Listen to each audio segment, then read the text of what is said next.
Hi friends, బాగున్నారా? నేను బాగున్నానండి. ఇప్పుడు నేను చేయబోయే వంట శనగపప్పు ములక్కాయ కూర అండి. ఇది చాలా బాగుంటుంది. ఇవి నానబెట్టుకుని ఉడకబెట్టుకున్న శనగపప్పు చూడండి ఎలా ఉంటుంది.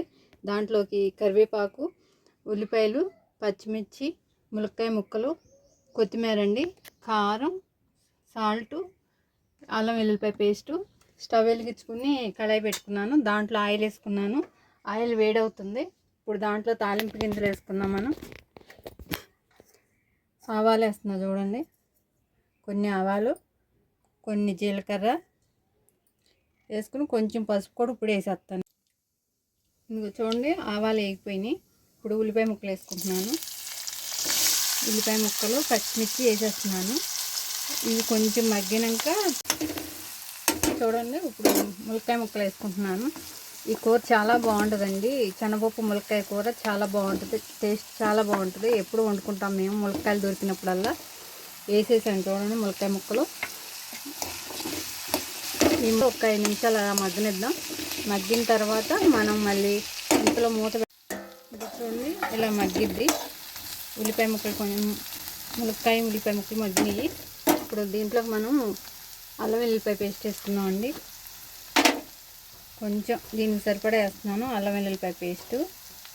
చూడండి వేసాను. దీన్ని కలిపేసుకుని ఇప్పుడు మనం దీనికి సరిపడా ఉప్పు, కారం కూడా వేస్తాను. ఇప్పుడే శనగపప్పు, ఉడకబెట్టుకున్న శనగపప్పు కూడా వేస్తున్నాను. చూడండి ఇదిగో చూడండి ఉడకబెట్టుకున్న శనగపప్పు ఇది కూడా వేసేసాను. ఇదిగో చూడండి దీనికి సరిపడా సాల్టు, తర్వాత కారం వేస్తా. చూడండి ఎక్కువ కారం పట్టదండి, ఇది తీసుకోదు, ఇదే సరిపోతుంది. ఎందుకంటే పచ్చిమిర్చి వేసాను కాబట్టి నేను 2 అది సరిపోద్ది. ఒకసారి తిప్పేసుకుని దీన్ని మూత పెట్టేసి ఒక 5 నిమిషాలు ఉడకనిద్దాం. అప్పుడు చూడండి రెడీ అయిపోయింది ములక్కాయ శనగపప్పు కూర. ఈ ములక్కాయ ముక్కలు ఉడకటం కోసం కొంచెం వాటర్ పోసానండి. ఇందక్కడ వాటర్ అంతా ఎగిరిపోయినాయి. ఇప్పుడు దీని ఫైనల్గా మనం కొత్తిమీర జల్లుకొని కొంచెం గరం మసాలా జల్లుకున్నాం. కూర రెడీ అయిపోద్ది. ఇది రైస్లోకే బాగుంటుందండి. తినేవాళ్ళు చపాతీలో కూడా తినొచ్చు. కొత్తిమీర జల్లుకున్నాను కదా, ఇప్పుడు మనం గరం మసాలా జల్లుదాము. దీనికి సరిపడా చాలా బాగుంటుంది ఫ్రెండ్స్. ఇది చాలా టేస్ట్ బాగుంటుంది. ములక్కాయ శనగపప్పు కూర మా ఇంట్లో ఎప్పుడు వండుకుంటూ ఉంటాము. అందుకే ఒకసారి మీకు చూపిద్దామని నేను వండి చూపిస్తున్నాను ఫ్రెండ్స్. చూడండి ఫ్రెండ్స్ రెడీ అయిపోయింది ములక్కాయ శనగపప్పు కర్రీనండి. చాలా టేస్ట్ బాగుంటుంది. మీరు కూడా ట్రై చేయండి. ఎలా ఉందో చూడండి ఎంత బాగా వచ్చిందో.